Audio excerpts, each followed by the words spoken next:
मेरे कल्ले दी आवाज़ नहीं देंदा आवाज़ जमाना है, सारा भुट्टो नाल याराना है, ऐसा ओदे पीछे मरना है, ऐसा मौत कोलों नहीं डरना है। ओ जंज साडी दा लाड़ा है, ओदे सिर ते सेरे सजने ने, भुट्टो दे नारे बजने ने।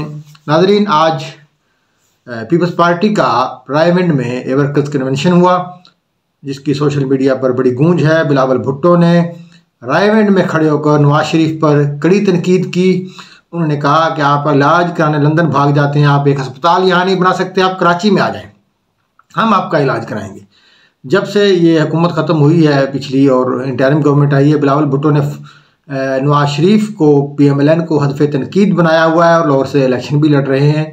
बड़ी अच्छी बात है। पीपल्स पार्टी की इब्तिदा लाहौर में से हुई थी और लाहौर में पीपल्स पार्टी का गढ़ था, ख़ासतौर पर उस ज़माने में जब पीपल्स पार्टी के जाले हर तरफ फैले हुए थे तो पंजाब नंबर 1 था, सिंध बाद में आता था। पंजाब में पीपल्स पार्टी का तोती बोलता था और ऐसे ऐसे तराने, ऐसी ऐसी नज़में, बड़े बड़े शायर पीपल्स पार्टी से वाबस्ता थे, पीपल्स पार्टी के जलसों को गरमाते थे। जो शुरू में मैंने आपके सामने चंद अशार रखे, तो ये पीपल्स पार्टी की असास हैं। ये अशार इस तरीके से जालों का जो लहू गरमाया जाता है। तो किस्सा यूँ है कि चौधरी गफूर साहब जो 2013 में मुस्लिम लीग की तरफ से MPA रहे, तो बल्कि 2008 में थे, तो नवाज शरीफ ने उनको पार्टी से निकाल दिया था पिछले 2018 के इलेक्शन से पहले। अच्छे आदमी थे, वो जाले थे, पता नहीं क्या इख्तिलाफात हुए तो नवाज शरीफ ने उनको खुद निकाला था पार्टी से।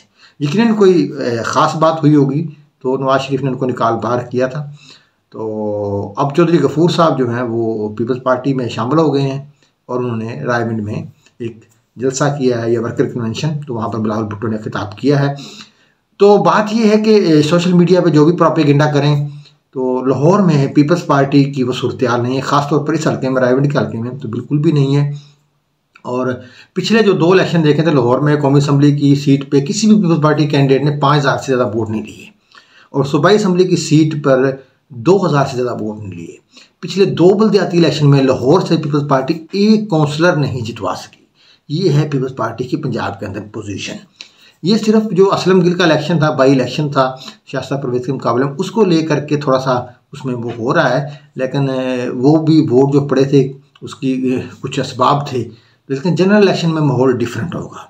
कहा जाता है कि पीपल्स पार्टी ने 1 अरब रुपया इस इलेक्शन के लिए रखा है, जो बिलावल भुट्टो का लाहौर से होना है इलेक्शन, और इस पर एक्सपेंस करना है। आप यहाँ पर चाहे 10 अरब रख लें, तो ये मियाँ का शहर है, यहाँ पर कोई वोट है मियाँ साहब के बाद तो वो तहरीक इंसाफ का इस वक्त।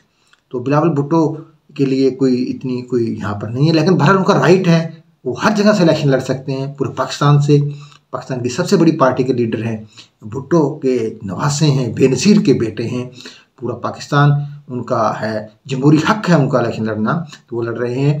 कहा जाता है कि पीपल्स पार्टी की सेंट्रल एग्जीक्यूटिव कमेटी में जो टारगेट बनाया गया है, वहाँ एक तो बिलावल के वज़ीर-ए-आज़म बनने की मंजूरी दी गई है कि पीपल्स पार्टी ने कहा है कि हमें पंजाब के 50 हल्कों का टारगेट रखना चाहिए और 12 KP का और 5 बलोचिस्तान का, और सिंध के तकरीबन वो 45 हल्के जो है वो टारगेट कर रहे हैं। इस तरीके से ये तकरीबन 100 के करीब जनरल सीटें जो है पीपल्स पार्टी फोकस कर रही है। अच्छा, पंजाब में पीपल्स पार्टी की 50 सीटों का जो टारगेट है वो मुश्किल नज़र आता है, लेकिन कुछ भी हो सकता है। लेकिन मेरे ख्याल के मुताबिक पीपल्स पार्टी जो पंजाब से जो सीटें जीत सकती है मैक्सिमम, वो तकरीबन 2 सीटें रहीम यार खां से जीतेगी और 2 सीटें पीपल्स पार्टी जीतेगी मुजफ्फरगढ़ से, 2 जीतेगी DG खान से, 1 सीट पीपल्स पार्टी जीत सकती है कमरुज़्ज़मान कैरा साहब की, एक नदीम अफजल चंद साहब की, राजा परवेज़ अशरफ साहब की, तकरीबन कोई 10 या 12 सीटें पीपल्स पार्टी जीत सकती है।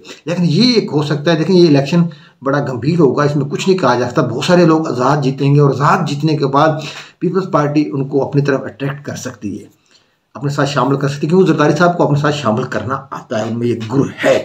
लेकिन लोग भी उस वक्त शामिल होंगे जब उनको लगेगा पीपल्स पार्टी का वज़ीर-ए-आज़म बनने लगा है। तो बाहर क्या है, इस वक्त मुझे जो पंजाब से सीटें लग रही हैं 10 से 12 और सिंध से 45, KP से 5, बलोचिस्तान से 2, तो ये मिला करके टोटल इनकी सीट जो हो जाएंगी तकरीबन 62-63 हो जाएंगी और रिज़र्व सीटें मिला करके शायद ये 80 तक चले जाएं। तो ये 80 भी एक अच्छी खासी अक्सरियत होती है। बाकी जाले जितने भी लड़ते रहें, वो फेसबुक पे, सोशल मीडिया पे जो कहते रहें, वो उनका हक है। और इलेक्शन लड़ना भी उनका हक है, और नवाज शरीफ पर तनकीद करना भी उनका हक है। लेकिन नवाज शरीफ की अच्छी बात ये है कि नवाज शरीफ अभी उनका जवाब नहीं दे रहा। ऐसा हालांकि ये भी बहुत बड़ा गंद है, ये भी मतलब जिस तरह से वो जो है बात कर रहे थे तातारड़ वगैरह, तो मुझे अच्छा नहीं लगा तातारड़ ने जो बात की कि वो यहाँ क्यों आ रहे हैं, किस मुंह से आ रहे हैं, क्या लेने आ रहे हैं, क्या है उनका। तो ये इस तरह की तकरीरें मुनासिब नहीं होती। नवाज शरीफ का रवैया अच्छा है क्योंकि कल कोई तहदीब भी बनना है, और पीपल पार्टी और क्या बेचे यहाँ पर। नवाज शरीफ के खिलाफ बात नहीं करेंगे तो उनको वोट कैसे मिलेगा। तो उनको पास एक ही तरीका है कि कोई यूथिया उनको वोट दे दे या जहला वापस आ जाए। तो बिलावल भुट्टो की टेक्निक दुरुस्त है। बहुत शुक्रिया, अल्लाह हाफिज़।